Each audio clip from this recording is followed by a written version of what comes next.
불안한 마음이 나를 휘어잡을 때 그거를 골똘히 바라보면은 불안의 힘은 점점 커져요. 중요한 것은 뭐냐면은 가장 일상적인 일에 눈을 돌리고 그 일을 통해서 희망의 공간을 찾아가는 노력들이 필요하다고 보거든요. 어느 날 예배 다 마치고 집에 올라갔는데 너무 그 마음을 어떻게 추스릴 수가 없는 거예요. 그럼 뭐라고 설명할 수가 없어요. 권태로운 것도 아니고 외로운 것도 아니고 뭔지 모르겠어요. 친구한테 전화를 할까? 친구한테 전화하면 나의 이 우울한 마음을 전염시킬 것 같아. 그래서 차를 타고 서점으로 가서 책을 보는데 그 좋아하는 책도 눈에 안 들어와요. 막 헤매다가 아무 데도 갈 데가 없는 거예요. 그리고 집으로 돌아왔어요. 집에 돌아와서 2층 내 방에 서재에 이렇게 보니까 이상의 권태라고 하는 책이 있는데 그 책을 꺼내가지고 무심히 눈길을 주고 읽기 시작했는데 그냥 그걸 읽는 순간 내가 그렇게 마음이 흔들렸다는 사실을 다 잊어버렸어요. 그 책을 2번을 서서 읽은 다음에 마음이 고요해졌음을 느껴요. 중요한 것은 뭐냐면 불안의 태풍이 불어올 때 그 불안에 내 마음을 맡기고 거기에 골똘하지 않고 뭔가 나의 일상 속에 있는 작은 일, 그 일에 마음을 집중할 때 불안의 안개도 같이 들어가는 그런 경험들이 종종 있죠.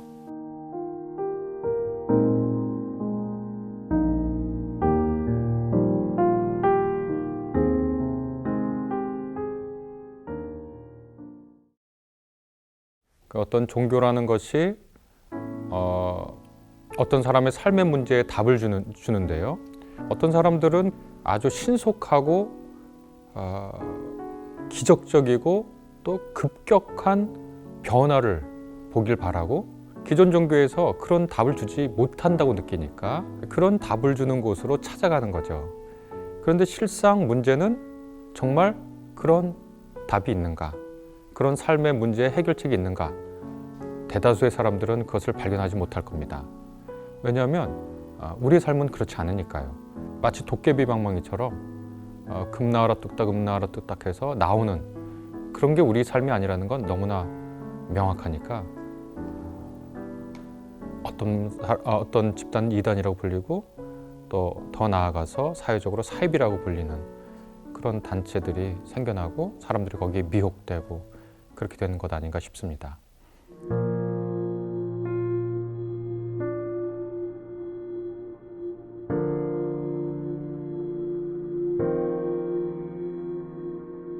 제 제자라고 할 수 있는 친구가 오랜만에 전화를 해서 상담할 게 있다고 그래가지고 자기가 그 신천지 다닌다 그러면서 고민을 얘기하는 거예요. 그래서 너는 왜 거기에 다니게 됐니? 하고 물어봤더니 쭉 그 얘기를 하는 거예요. 자기가 한글 성경으로 이해가 안 갔는데 거기서 해석해 주는 걸 보고 너무 이해가 돼가지고 그 공부를 계속 하게 됐다는 거예요.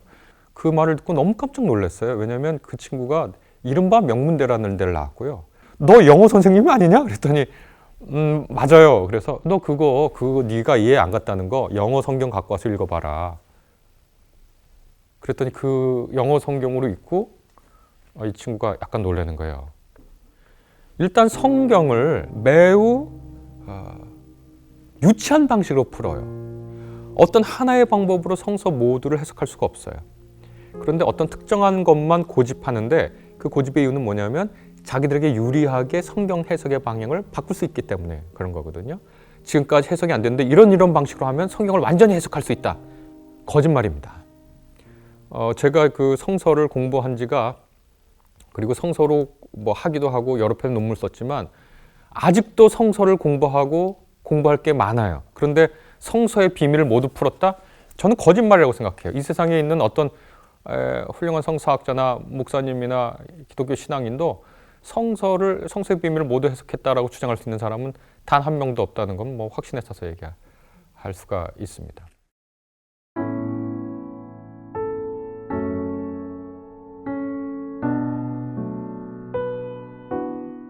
그 전에 의학 분업이 되기 전에는 약국에 가서 어떤 분들은 어떻게 얘기했냐면 제 감기 걸렸는데 약을 세게 줘달라 그랬어요. 이게 뭔 얘기인가? 감기 바이러스이기 때문에 그 보건소 앞에 붙어 있는 유명한 말 있잖아요. 감기는 약 먹으면 7일 만에 낫고 약 안 먹으면 일주일 만에 낫는다. 그런 얘기가 있습니다. 그런데 가서 약국에 가서 약을 세게 줘달라 그래요. 왜냐면 인간이 자기가 아프면 말이죠. 신속하게, 급격하게, 기적적으로 낫기를 바래요. 그러기 위해서는 아주 강한 정도의 약이 필요하다고 생각해요. 그거를 이른바 이단이나 사이비, 특별히 사이비 집단이 그걸 제시해요. 야, 우리 약은 세. 막 얼떨떨한데 이거 금방 나. 아니에요. 그래도 삶의 문제는 일주일을 걸리거나 7일 걸려요. 삶은 자체가 모호성이에요. 우리 삶은 명확하지 않아요. 여러분, 우리는 우리 스스로가 누군지 잘 몰라요. 우리가 우리 스스로 명확하면 MBTI, 애니어그램 같은 것도 사주도 보러 다니지 않아요. 우리가 명확하니까. 근데 우리 스스로도 명확하지 않아요. 타인도 명확하지 않아요. 삶도 명확하지 않아요. 그럼 삶에 대한 가장 정확한 묘사는 뭔가요? 명확하지 않게 그리는 거예요. 그러니까 명확하지 않은 대상을 형용하는 가장 정확한 언어는 명확하지 않은 거예요. 그런데 명확하지 않은 대상을 명확하게 그린 단어는 뭐겠어요? 그거는 급격한 처방이에요. 그런데 그것은 대상을 잘 그리지 않은 거예요. 삶은 모호합니다. 우리가 할 수 있는 일은 이 모호한 대상을 모호한 것으로 받아들이는 거예요. 그것을 직면할 수 있는 용기가 있어야 됩니다. 그걸 직면할 수 없으면 우리가 마취하게 돼요. 마취. 그분의 삶이 어떻게 보면 메시아의 삶으로서 명확한 것처럼 보여요. 근데 겟세마네에서 자기 삶이 그렇게 명확함에도 불구하고 요한복음은 좀 다르지만 마태, 마가, 누가에서는 삶의 모호성을 구하잖아요. 이거 피하게 해달라. 할 수 있으면. 삶의 모호성이 있어요. 예수님의 삶에도. 인간 삶에도 다 그런 모호성이 있어요. 그게 우리 삶의 근본적인 조건이고 이것이 어떻게 보면 불안하지만 어떻게 보면은 기회예요. 그러니까 우리 삶의 모호성은 우리가 가능성으로 그걸 받아들일 수도 있고 불안으로 받아들일 수 있어요. 그러니까 인간의 문명이라는 것은 그 모호성과 우연성을 제거하려고 하는 과정이거든요. 그러니까 인간은 기본적으로 통제하려고 해요. 자연을 통제하려고 하고 운명을 통제하려고 하고 운명 통제하려고 그러니까 사주 보는 거잖아요. 그래서 통제가 안 되잖아요. 자연은 통제해 왔어요. 근데 통제가 안 돼서 지금 바이러스가 퍼지잖아요. 문명이 발달하면 삶과 사회가 통제될 수 있을 거라고 생각하고 통제했어요. 그게 문화이고 컬처예요. 그런데 이렇게 문명이 발달하니까 어떻게 되냐면 통제가 오히려 안 돼요. 우리 육체 바이러스뿐만 아니라 보안 문제 때문에 이 잘 통제된 사회가 오히려 더 위험해졌어요. 이게 인간 삶의 불가피한 모호성이라는 것을 수용하고 이 모호성을 불안에만 두지 않고 그것을 삶의 가능성과 새로운 삶을 향한 기회로 포착할 수 있는 능력이 신앙이 우리에게 가르쳐주는 바가 아닌가. 전 그렇게 생각하거든요. 그러니까 우연은 불안도 주지만 동시에 기회이기도 하다는 걸 잊어서는 안 됩니다. 제가 이런 비유를 들 수 있을 것 같습니다. 지금 이 스마트폰 애플리케이션을 켜면 가장 빠르게 갈 수 있는 길을 가르쳐줘요. 물론 가끔 이상한 길을 가르쳐주기도 하죠. 그런데 아주 완벽하게 그것이 돼서 내가 가는 A라는 목적지로 가는 길을 찾아보니까 시청역 지하철역 3번 출구로 나오래요. 3번 출구 나와서 가장 빠른 길로 걸어갔어요. 그게 끝이야. 그런데 그것을 내가 휴대전화를 놔두고 왔어요. 근데 대충 어디라는 걸 알아요. 근데 내가 잘못해서 2번 출구에 내렸어요. 저기란 걸 발견하고 걸어가는데 3번 출구에 내려서 곧장 갔으면 절대로 발견하지 못했을 아름다운 카페를 발견했어요. 혹은 아름다운 정원이 옆에 있는 걸 발견했어요. 혹은 거기서 아주 우연히 내 친구를 마주쳤어요. 너무 만나고 싶었는데 연락이 끊겨서 만날 수 없었던 그 친구를. 우연성은 우리에게 불편도 주지만 동시에 우리에게 삶의 기회도 줍니다. 이게 삶의 모호성이에요. 인간 삶의. 우리 인간 사회의 모호성이에요. 이런 것들을 우리가 받아들일 수 있는 그런 어떤 능력 혹은 그런 기회를 감사로 받아들일 수 있는 그런 기회를 주죠. 그 아브라함 얘기 우리가 늘 하는데 내가 내게 지시할 땅으로 가라. 모호하죠. 아브라함이 자기 고향 익숙한 곳을 떠날 때 모호한 채로 떠났어요. 신앙은 거기서 뭔가 우리 삶이 이 모호성 가운데서도 주님의 커다란 목적 아래서 선으로 갈 것이다. 에 대한 근원적인 우리 삶에 대한 긍정이에요. 그러니까 우리 삶은 긍정하는 거예요. 이 모호성이 우리를 파멸로 몰아갈 수도 있지만 이 모호성 속에서 주님이 우리에게 커다랗게 예비해 놓으신 약속의 땅으로 가는 그 길이 될 수 있다라고 우리 이 모호성을 승화하는 거죠. 약속으로. 그게 우리 신앙이 줄 수 있는 굉장히 멋진 신앙 자원이 아닌가 그렇게 생각합니다.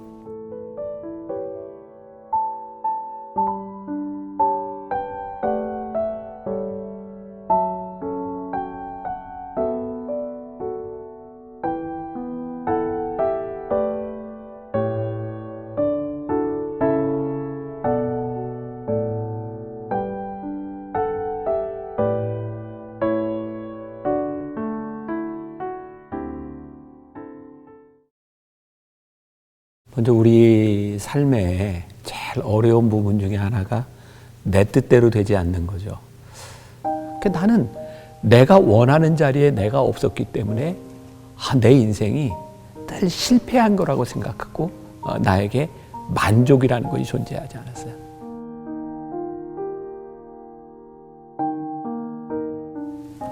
참 기도 많이 했어요. 하나님 고쳐주세요. 고쳐주세요. 근데 하나님이 그렇게 고쳐주시지 않더라고요. 물음이 생겼어요. 왜?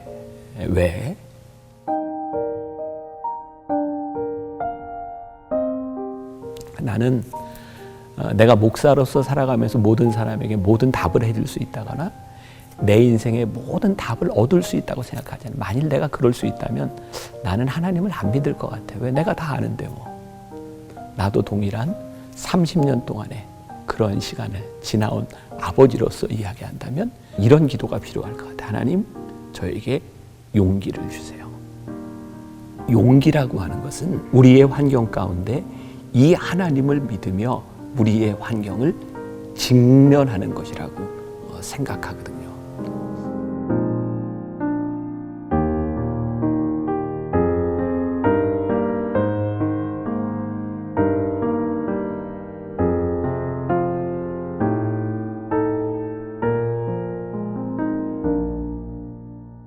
먼저 우리 삶의 제일 어려운 부분 중에 하나가 내 뜻대로 되지 않는 거죠. 만약에 내가 인생을 계획했는데 그 계획대로 된다면 얼마나 좋겠어요. 근데 우리의 인생을 가만히 보면 어그러진 일들을 경험하는 일이 훨씬 많거든요.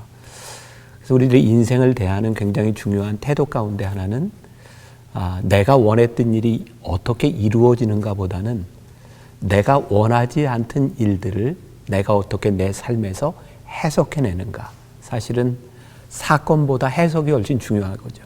근데 우리는 하나님을 믿는 사람이잖아요. 그러니까 우리들에게 어떤 일이 일어났을 때 하나님, 제가 이해가 되지 않아요. 여기까지 끝나는 것이 아니라 하나님, 왜 나에게 이런 일을 허락하셨나요? 제가 왜 이런 일을 당해야 되나요? 이렇게 신앙적인 물음이 우리들에게 필요한 건데 제일 힘든 게 자녀 문제죠. 나는 수십 년 동안 장애를 가진 딸의 아빠로 살아왔으니까 사실 나보다는 우리 집사람이 훨씬 더 힘들었을 거예요. 처음부터 그냥 장애로 태어났다면 조금 더 받아들이기가 괜찮았을 것 같아. 근데 우리 딸아이가 태어나면서부터 많이 아팠어요.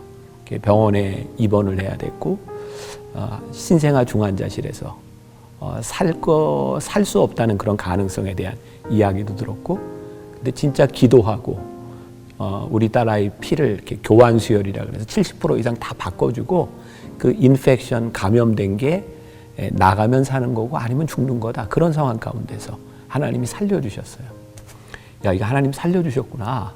근데 그 감사보다는 1년 후에 우리 딸아이한테 찾아온 장애가 굉장히 이제 힘들게 됐어요. 정말 응급실에 수없이 드나들었고, 진짜 큰 어려움은 막 그 병원을 이렇게 다니고 장애가 이렇게 생길 무렵에 사람들이 하는 말이었어요. 나는 그때 목사였는데 가장 친한 사람이 너 그런 딸 데리고 어떻게 목회할래? 기도해야지.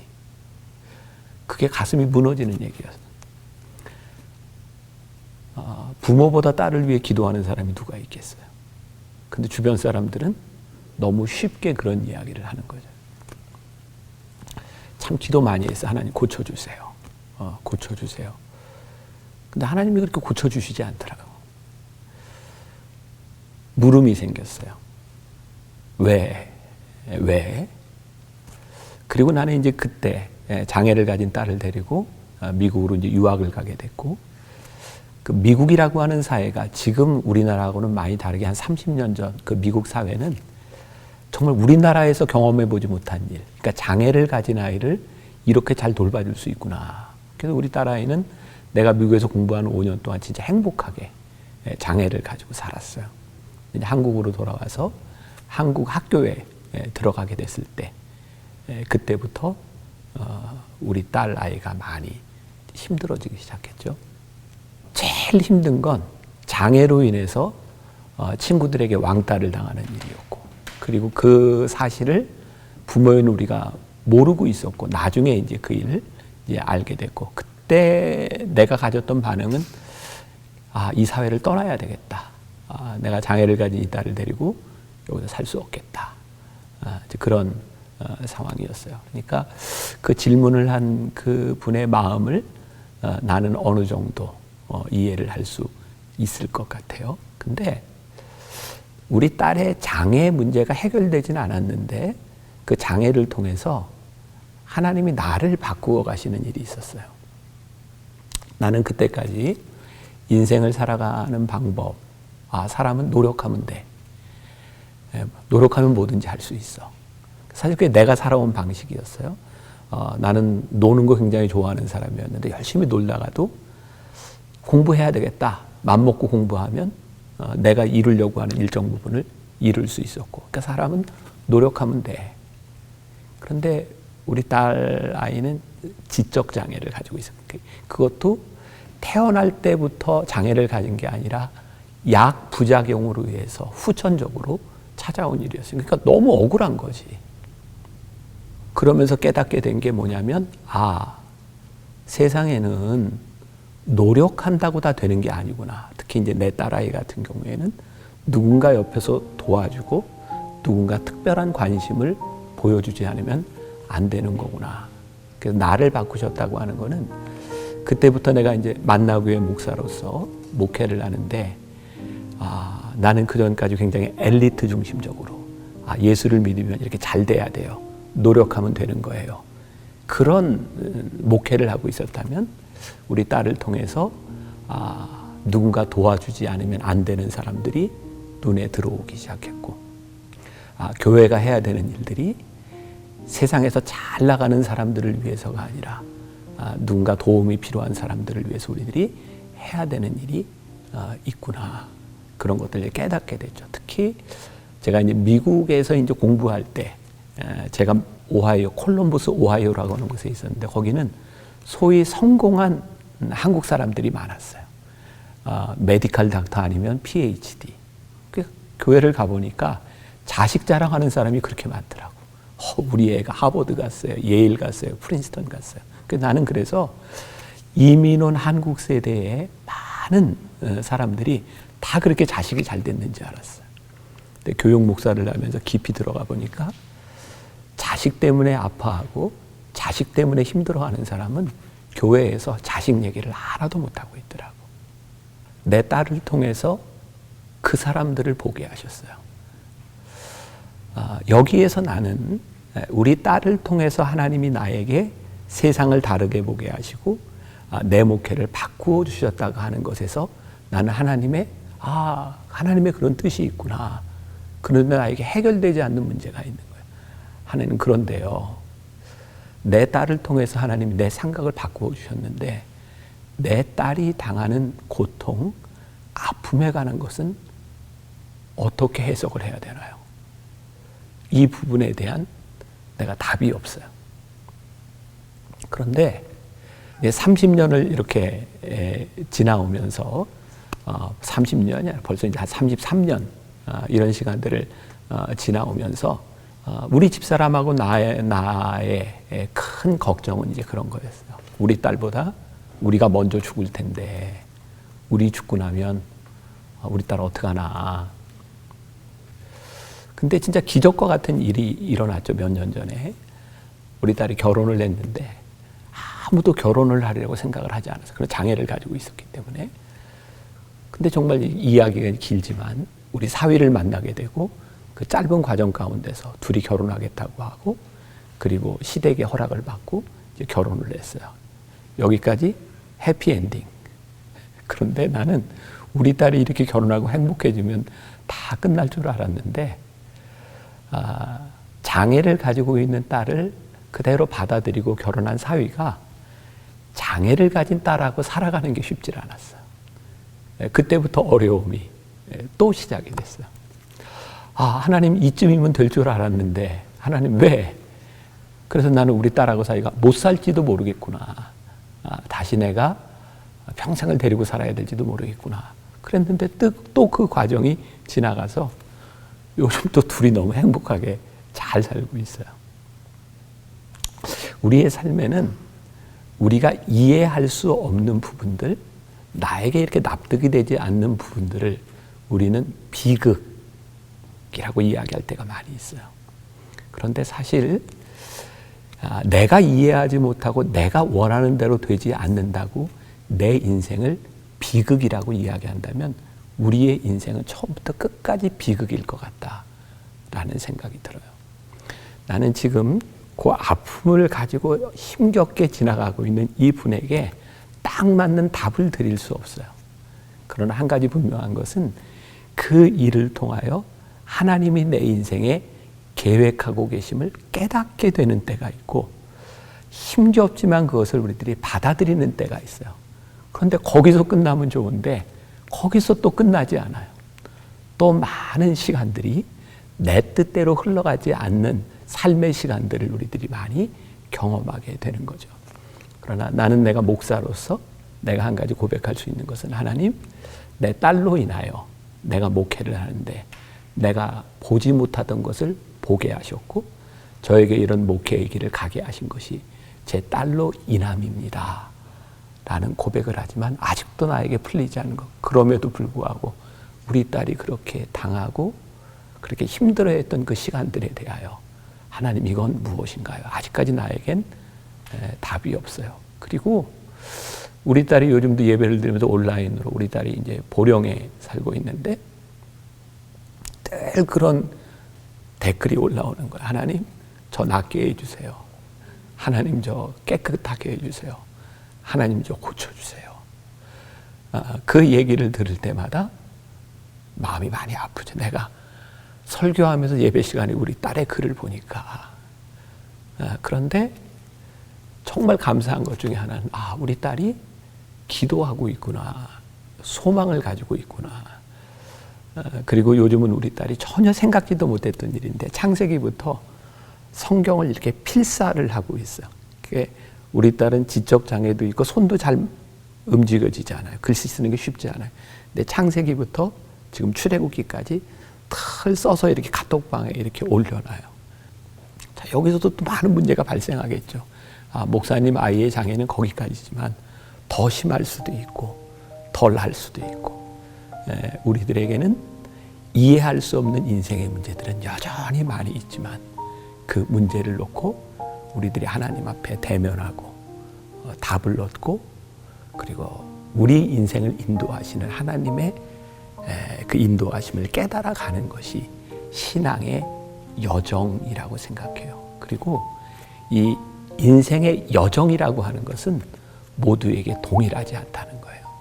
누군가는 더 험한 길을 가야 될 때도 있고 누군가는 조금 더 편안한 길을 가야 될 때도 있고 저는 뭐 그분에게 하나님 앞에 진지하게 이 문제를 놓고 좀 마주서야 되는 용기가 필요하지 않겠는가. 용기라고 하는 것은 나는 삶을 직면하는 것이라고 생각해요. 그럼 용기 없는 사람은 삶을 직면하지 않고 삶을 회피하겠죠. 내가 성경에 굉장히 좋아하는 인물 가운데 하나가 요셉이라는 사람이거든요. 그 요셉에 대해서 이렇게 수식어처럼 하나 따라다니는 게 있어요. 그게 뭐냐면 형통한 자라는 거거든요. 근데 사실 요셉의 인생을 보면 형통하다고 말하기에는 참 어려운 부분이 많죠. 왜냐하면 요셉을 우리들이 생각하는 그의 인생은 팔리는 인생이었잖아요. 그러니까 어린 시절에 자기 잘못도 아니야. 꿈꾸는 사람이었고 좋은 꿈을 꾸고 형들에게 이야기했는데 그것 때문에 미움을 받아서 팔려가요. 이렇게 팔려간다고 하는 게 어떤 의미일까요? 그 말은 내 의지대로 되지 않고 누군가에 의해서 그냥 이렇게 내버려진 팔려진 인생이었다는 거죠. 아마 우리가 내 계획대로 되지 않는 내 인생의 뜻대로 되지 않는 일들을 바라보면서 이런 감정일 것 같다. 아, 내 인생이 팔려진 인생, 내 마음대로 되지 않는 그런 인생. 그런데 그 요셉에게 꼭 어떤 수식어가 붙어 있냐면 형통한 자라는 수식어가 붙어 있는 거예요. 이 형통한 자라고 하는 말이 그 영어 성경에 보면 prosper, P-R-O-P-E-R 이라는 말을 쓰고 있거든요. 이게 무슨 의미냐면 앞길이 열려 있다. 그런 말이에요. 놀랍게도 요셉은 팔리는 인생, 자기 뜻대로 되지 않는 인생이었는데 그를 수식하는 말은 전부 앞길이 열려 있다라고 되어 있어요. 그러니까 우리들이 흔히 이야기하는 이 성공한 인생이라고 하는 것, 그것은 소위 성경에서 이야기하는 내 마음대로 내 인생을 결정하고 내가 원하는 대로 된 것이 아니라 팔리는 인생이었지만 그 가운데서 하나님의 계획이 있는 인생을 산 사람을 우리들이 흔히 이야기하는 성공적인 인생이라고 이야기를 해요. 혹시 요즘 그 드라마 프로그램이 하나 있는데 혹시 뭔지 아시나 모르겠다. DP. 야, 군대 갔다 온 사람들이 그 DP를 보고 막 트라우마가 생길 정도로 군대가 저런 것이었구나. 그러니까 군대를 경험한 그 부모들이 아버지가 자식을 군대를 보낼 때 마음이 어떻겠어요? 굉장히 안타깝고 우리 아들 또 이런 일을 당하면 어떡하지? 저에게 종종 그런 부탁을 하는 사람이 있었어요. 요즘은 이제 그런 게 거의 불가능하지만 옛날에는 이제 군목쯤 되면 이렇게 병사들을 조금 좋은 곳으로도 좀 보낼 수 있고 누구한테 소개도 좀 해줄 수 있고 그런 정도의 위치였거든요. 그러니까 나한테 그런 부탁을 해요. 목사님, 우리 아들을 좀 편안한 곳에 좋은 곳에 보내주세요. 그때 내가 참 차갑게 그런 얘기를 했던 것 같아. 부모의 마음을 정말 헤아리지 못했던 것 같아. 그런 얘기를 하면 집사님, 권사님 아들이 거기 좋은 데 가면 누군가는 거기 있다 나쁜 데로 가야 되잖아요. 그러니까 어떻게 우리들이 그런 기도를 해요. 권사님, 좋은 곳에 보내달라고 기도하지 말고요. 어디 가든지 좋은 사람 만나게 해달라고 기도하세요. 그리고 좋은 사람을 만나지 못했다면 그 어려운 환경을 이겨낼 수 있도록 힘을 달라고 기도하세요. 그때 내가 마음에 한 가지 참 지금 생각해보면 내가 왜 그 부모의 마음을 공감해 주지 못했을까. 그런 마음의 아쉬움은 있지만 그럼에도 불구하고 제가 말하는 이 일은 사실이에요. 우리가 좋은 환경에 대한 문제, 하나님 왜 나에게 이런 환경을 주시지 않았나요? 라고 하는 것에 대한 불평에 대한 문제가 아니라 성경은 팔리는 인생일지라도 하나님께서 그를 형통케 하는 일을 경험하는 것이라고 말씀하고 있거든요. 저는 신앙이 용기라고 하는 것은 우리의 환경 가운데 이 하나님을 믿으며 우리의 환경을 직면하는 것이라고 생각하거든요. 그래서 용기라고 하는 것은 우리들이 하나님 앞에 직면하는 것이 아닐까. 그래서 내가 진짜 하나님을 믿는다면 나는 이런 기도가 필요할 것 같아. 하나님, 저에게 용기를 주세요. 이건 내 개인적인 고백인데 내가 하나님을 믿는다고 하면서도 내가 하나님을 인격적으로 믿지 못하고 하나님에 대한 확신이 없었을 때 나는 내 인생에 대한 불만이 진짜 많았어요. 왜냐하면 내 삶에 대한 확신이 없었을 때 나는 늘 내가 원하는 자리에 내가 없었어요. 야, 나는 신학교 가기 싫었는데 아이고, 아버지 때문에 억지로 신학교 왔어. 나는 목사 되기 싫었는데 억지로 목사가 됐어. 나는 내가 원하는 자리에 내가 없었기 때문에 내 인생이 늘 실패한 거라고 생각하고 나에게 만족이라는 것이 존재하지 않았어요. 근데 우리가 흔히 이야기하는 교회적인 용어로 표현을 한다면 내가 인격적으로 하나님을 만났을 때는 언제냐면 하나님이 나를 사랑하신다는 것을 깨달을 때였어요. 하나님이 나를 진짜 사랑하셨구나. 근데 진짜 놀랍게 그 고백을 딱 하는데 이전의 내 삶에 내가 굉장히 불만족스럽게 생각했던 이건 내 인생의 계획이 아니었어 라고 생각하는 그 지점에 하나님은 나와 함께 계셨더라. 그러니까 하나님이 나를 사랑하십니다 라고 고백하는 그 순간 그렇게 불만스러웠던 내 인생이 하나님의 계획 가운데 있으니 여기까지 인도하신 하나님은 앞으로 나를 인도하실 거야 라고 하는 믿음이 생겼어요. 그때부터 나는 내 믿음과 내 기도가 바뀌었어요. 그 전에 나는 어떤 기도를 늘 했냐면 하나님 저에게 이런 소원이 있습니다. 내가 원하는 것에 대한 기도였어요. 근데 하나님이 나를 사랑하신다는 고백을 하고 나니까 그것을 깨닫고 나니까 하나님은 내 기도대로 일하시는 분이 아니었어요. 하나님의 뜻대로 나를 바꾸어 가시는 분이었지. 그때부터 나는 이런 기도를 하기 시작했어요. 하나님 저에게 용기를 주세요. 하나님의 계획이 무엇인지 보여주실 때 하나님의 뜻이 무엇인지 보여주실 때 그것을 따를 수 있는 용기를 저에게 주세요. 나는 우리가 흔히 이야기하는 하나님을 인격적으로 만났을 때 나에게 필요한 것은 용기라는 것을 알았어요. 그리고 나를 도와주세요. 우린 진짜 연약한 존재들이잖아요. 내 뜻대로 살아갈 수도 없는. 그리고 하나님 나를 도와주세요. 그때 나는 하나님 도와주세요 라고 하는 이 가장 연약한 말이 가장 용기 있는 말이라고 생각하거든요. 하나님 나를 도와주세요 라고 하는 말은 하나님 내 인생을 인도해 가시는 하나님의 계획 속에 내가 뛰어 들어가겠습니다. 하나님 나를 도와주세요. 나를 붙잡아 주세요. 라고 하는 말이니까. 그래서 그런 면에서 우리가 용기를 가지고 마주한다고 하는 것을 이해했으면 좋겠고, 자, 요셉에 대한 이야기를 조금 더 해볼게요. 요즘 우리가 흔히 쓰는 표현 중에 주식 널뛰기 한다 이런 얘기 하잖아요. 막 올라갔다 내려갔다 주식이 널뛰기 하는 거. 마치 우리 인생이 주식의 상한가를 기록했던 때도 있고 하한가를 기록했던 때도 있고 어떤 인생에 우리 굴곡이 참 많이 있어요.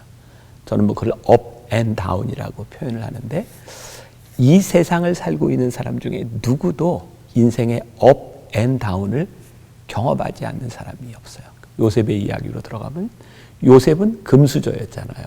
아버지의 사랑을 듬뿍 받고 하나님이 주시는 꿈과 비전도 가지고, 근데 그거 이야기했다가 어느 날 확 떨어져서 노예 생활로 가요. 노예 생활을 하다가 하나님이 거기서 그를 형통케 해주시는데 그 보디발 장군의 집에서 인정을 받아요. 노예 중에 최고가 돼요. 그런데 또 갑자기 그 자리에서 믿음을 지키고 살아가겠다고 하다가 보디발 장군의 아내의 유혹을 뿌리쳤다가 감옥에 또 갇혀요. 그의 인생이 나락으로 떨어져요. 근데 요셉은 거기에서도 또 형통함을 경험해요. 최선을 다해 살아가고 간수장의 인정을 받고 그리고 거기에 갇혔던 사람의 왕의 신하의 꿈을 해몽해주고, 그런데 또 2년 동안 잊혀진 삶을 살아가요. 근데 정말 놀랍게도 하나님께서 2년 후에 퍼펙트한 타이밍에 요셉으로 하여금 그 애굽 왕의 꿈을 해석하게 하죠. 또 총리가 돼요. 자, 우리는 요셉이라고 하는 어떤 한 인물의 총리가 된 그 결과에 우리들이 치중할지 모르지만 사실은 그의 인생이 중요한 것은 총리가 아니었어요. 그의 삶의 업 앤 다운에 늘 함께 하셨던 하나님이었죠. 그 유명한 창세기 50장 20절에 보면 요셉의 놀라운 고백이 있죠. 형들을 바라보며 당신들은 나를 헤아려 알았으나 하나님께서는 이 모든 것을 선으로 바꾸어 주셨습니다. 나는 이게 믿음 위에 있는 사람의 놀라운 고백인데 이 고백은 우리의 인생이 잘 잘 됐기 때문에 하는 고백이 아니라 용기를 가지고 하나님 나를 도와주세요. 하나님 나와 함께 해주세요. 그렇게 하나님과 동행했던 사람의 고백이지 세상에서 말하는 성공한 사람의 고백이 아닌 거예요. 그래서 오늘 제가 질문을 해주신 그분에게 이 말이 어쩌면 뭐 더 큰 상처, 더 아픔을 줄지도 모르겠지만 나도 동일한 30년 동안의 그런 시간을 지나온 아버지로서 이야기한다면 지금 상황을 용기를 가지고 하나님 앞에 믿음으로 직면해 보았으면 좋겠다. 이런 권면을 드리고 싶네요.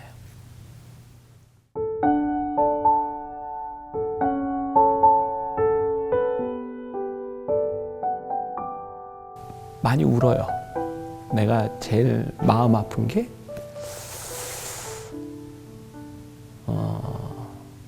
우리 딸이 이렇게 이제 장애를 가지고 있는데 내가 이렇게 표면적으로는 우리 딸이 장애가 있어. 근데 이게 마음으로 받아들여지질 않는 거예요. 그러니까 부모의 마음은 더 좋아질 수 있을 텐데, 더 노력하면 될 텐데. 그러니까 장애가 있다고 하는 판정을 받았음에도 불구하고 내 마음은 늘 이렇게 소망으로 가득 차 있어요. 그러다 보니까 우리 딸이 장애를 가지고 하는 행동들이 내 안에 잘 납득이 안 돼. 그래서 때로 강압적으로 그게 미안해서 많이 울었어요. 하나님, 내가 왜 우리 딸 아이가 힘들고 아픈 것을 그때 내가 왜 마음으로 받아들여지지 못했을까요? 그리고 여전히 내 속에는 해결되지 못한 그 문제인데 뭐냐면 우리 딸을 통해서 하나님 나를 진짜 복된 길로 인도해 주셨어요. 근데 내가 해결되지 않는 건 하나님 그건 제가 알겠는데요.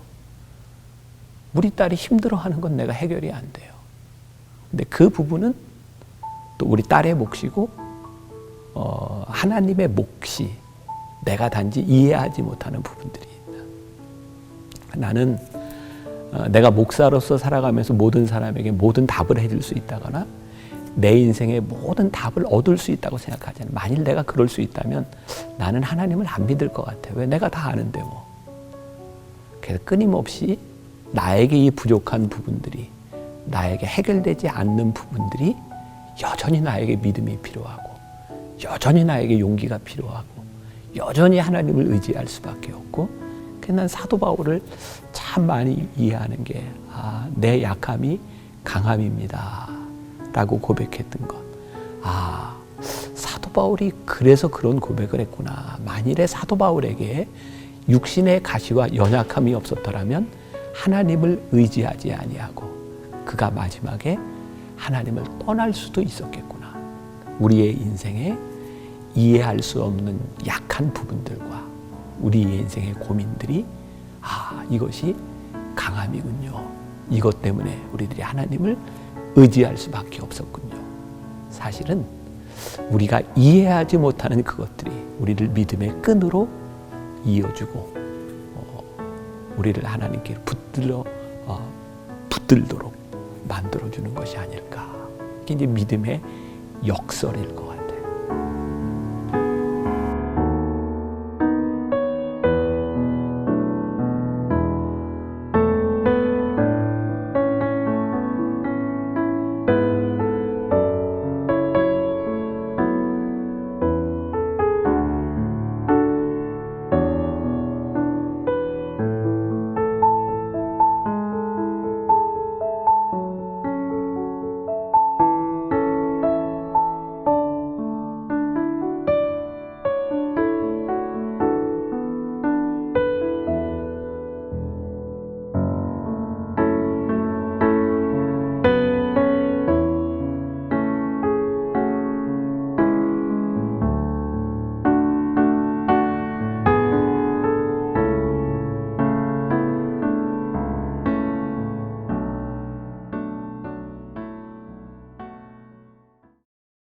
하나님의 계획은 분명히 있을 텐데 우리가 하나님의 계심을 믿는다면 문제는 내가 그 하나님의 계획을 어떻게 아냐.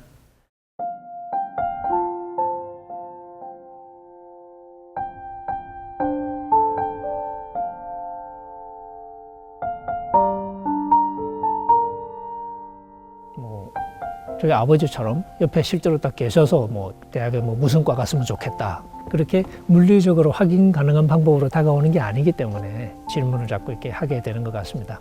하나님의 계획을 우리가 어떻게 알 수 있냐라고 말했을 때, 그래서 우리가 이제 성경 말씀을 통해서 하나님의 뜻을 알아낸다라고 얘기하는데, 성경을 가지고 점을 치는 게 아니라 성경 말씀을 읽어서 우리가 하나님을 이해하게 되고, 하나님이 우리에게 어떻게 다가오시는지를 이해하게 되고, 하나님이 우리에게 어떤 삶을 살기를 원하시는지를 이해하게 되고, 그렇게 이해하다 보면 자연스럽게 우리 속에 이런 삶을 내가 살아가야 되겠구나 그런 생각이 들 테고, 그러면 그게 자연스럽게 또 내 삶에 가장 어울리는 방식으로 그럼 나는 이걸 할 수 있겠구나, 이렇게 이제 구체화되는 과정, 그런 과정을 통해서 우리가 이제 하나님의 뜻을 우리가 확인하고 검증하고 알아가고 실천하고, 그게 뭐 가장 자연스러운 방법이 아닐까라고 생각을 하는데요.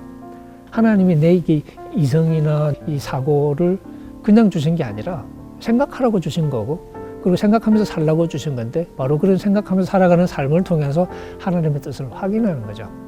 사도 바울의 얘기처럼, 빌립보서에서 한 얘기처럼 하나님께서 우리 속에 소원을 두고 우리로 하여금 그 소원을 이렇게 행하게 하신다 하는 말씀. 그러니까 이게 하나님이 우리 밖에서 우리를 이렇게 두들겨 패가면서 우리를 움직이는 게 아니라 우리의 마음으로 다가오시고, 그래서 우리 마음 속에 새로운 열망, 새로운 소망을 갖게 하시고, 그래서 우리가 그 열망을 추구하게 하시는 방식으로 일을 해 나가시는. 그렇게 되면 결국 하나님의 계획은 한편으로 보면 그냥 내가 내 생각을 정돈해가는 과정하고 다르지 않은 거죠. 적어도 현상적으로는.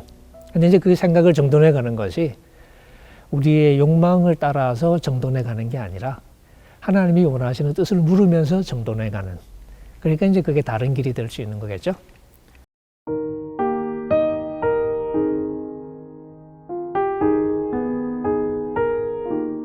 바울이 로마서에서 말하는 것처럼 우리는 이제 이 세상을 본받으면 안 되잖아요.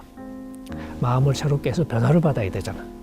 그렇게 해서 어떻게 하면 하나님의 선하시고 기뻐하시고 온전한 뜻이 무엇인지를 테스트해야 되는 거예요. 검증하라. 그래서 발견하라는 거거든요. 그게 우리의 과정인 것이죠. 그러니까 우리 개개인의 삶에서도 하나님의 뜻이 무엇인지가 미리 딱 정해져서 딱 주어지는 게 아니라, 기성품으로 주어지는 게 아니라 우리가 만들어가는 거죠. 찾아가는 과정이, 찾아간다는 게 우리 개인으로서는 내 삶의 과정을 지나면서 뜻을 확인해 가는 것이기도 하고 또 만들어가는 것이기도 하고. 두 가지 가능한 직장이 앞에 있다고 했을 때 내가 이 길을 가야 될까 저 길을 가야 될까, 그럴 때 우리는 기준을 가지고 판단하겠죠. 한 곳은 뭐 연봉을 3천 준대더라, 한 곳은 4천 준대더라. 그게 이제 중요한 고려사항의 하나가 될 테고, 그게 내 가정생활이나 내 신앙생활이나 혹은 내 다른 삶의 영역에 어떤 영향을 미칠 테냐. 4천 주는데 거긴 하루 종일 회사에 가서 살아야 된대. 3천 주는데 시간이 자유로운 것 같아. 그럼 또 그걸 또 고려하겠죠. 회사가 내 인생의 전부가 돼도 좋다면 뭐 4천짜리를 갈 테고, 그게 아니라고 생각하면 돈은 적지만 3천짜리를 택할 테고, 뭐 이런 식으로 우리가 이제 어떤 선택의 상황이 생기면 기준이 우리 속에 이제 기준을 확인하겠죠. 근데 그 기준이 이제 하나님이 원하시는 기준이냐 아니냐에 따라서 이제 달라질 테고.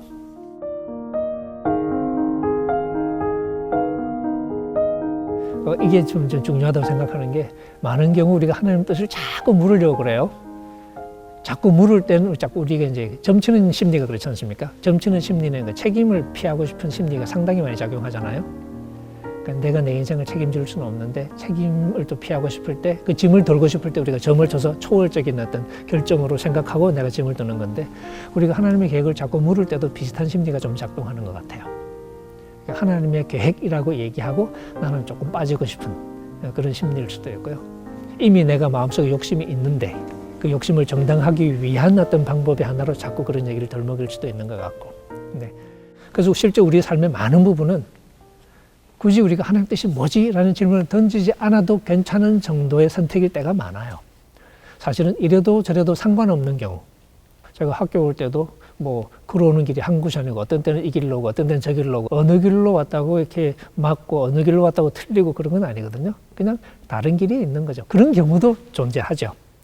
직장을 고를 때도 이 직장 택하면 하나님이 원하시는 거고, 이 직장 택하면 죄 짓는 거고, 그럴 때도 있겠죠. 근데 어떤 때는 그게 아니고 두 직장 아무거나 다 골라도 상관없는 때가 있을 거예요. 그런 경우에도 우리는 이제 선택하는 게 불안하니까 나중에 내가 나보고 책임지라 그럴까 봐 하나님의 뜻이라고 묻고 하나님이 하라고 그랬는데 하고 이제 그러고 싶은 심리가 생길 수도 있죠. 그럴 때는 우리가 책임을 피하고 싶은 그런 건 그렇게 건강한 건 아닌 것 같고 오히려 내가 그냥 결정하고 내가 책임을 지고 하나님 앞에서 내가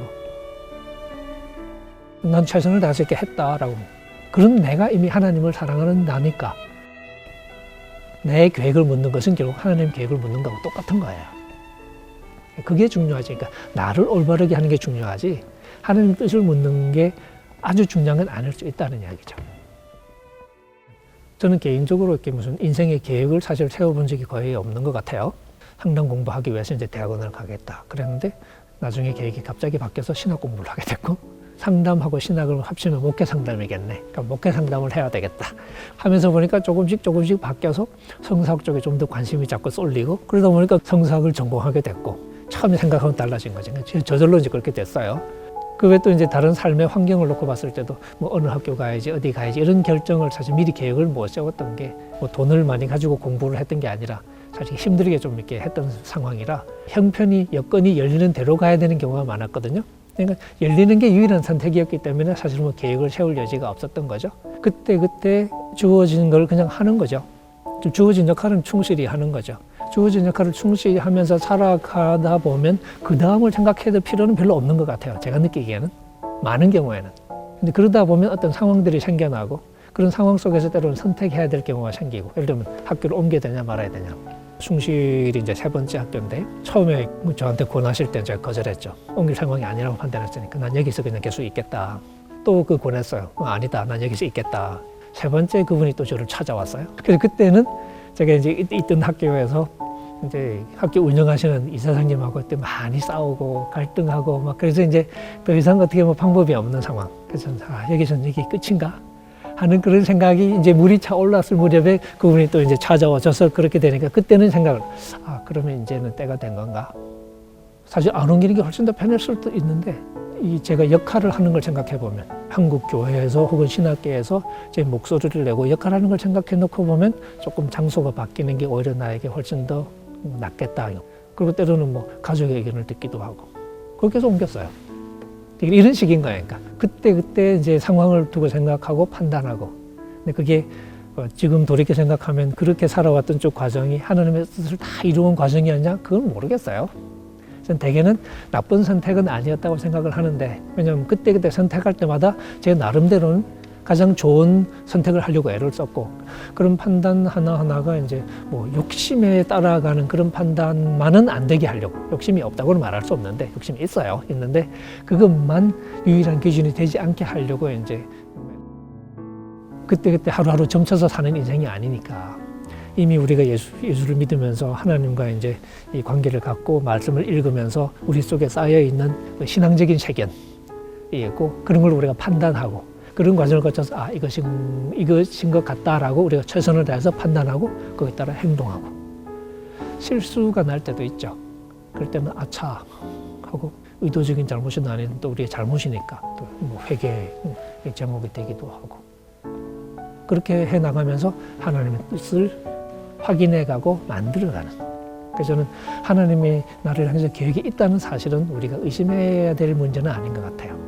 분명히 우리를 향한 계획이 있는데 문제는 그 계획이 내 삶을 통해서 이루어지는 것이기 때문에 결국은 내가 내 최선을 다해서 살아가고 뜻을 찾아가는 과정을 통해서 발견되는 것이지 나는 뒷짐지고 있는데 어느 날 툭 떨어져서 나에게 알려주는 그런 뜻은 아닐 거라는 거죠.